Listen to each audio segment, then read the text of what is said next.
Hello everyone. Today I'll be talking about tunneling of localhost to web world. Okay, so what exactly is tunneling? Basically, what happens is that we have some backend applications which run on localhost port 8080, and for some features or for some use case, we need this to be accessible over internet using an HTTPS URL. But that as because I'll give you I'll give you an use case. Say for example, for some callback app callback URLs, we need HTTPS, as because some third parties like Salesforce or Google, they don't accept localhost as the callback URL. Because of that, we miss out on testing on those use cases.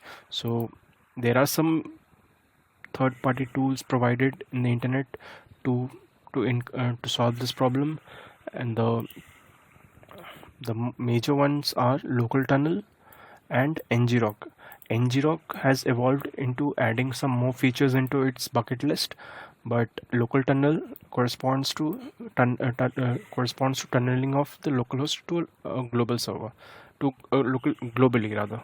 So before that, what we need npm to be installed in we need Node.js to be installed in the system, and the npm package as well. So once we are done with these two, we can use this syntax: npm install underscore g localtunnel. So underscore g means global.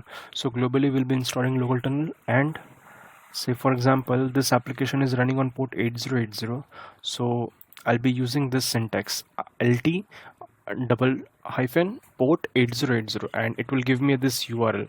See, this is an HTTPS URL, and I'll give an example how this looks in the internet. I have an endpoint in this application.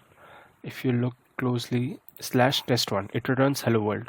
So if I go here, say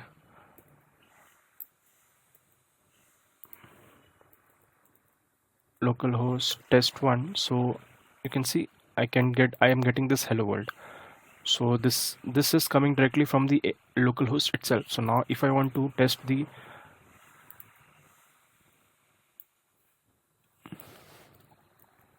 tunneling URL, so I have this, and this is the endpoint. So if I do this, see, I am getting the same effect with this, and also this is a secured HTTP connection, is secure HTTPS URL.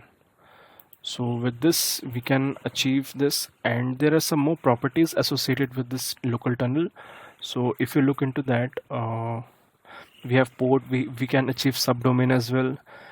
We can have a different host URL, some more features. We can look into the documentation in this link and get them cleared.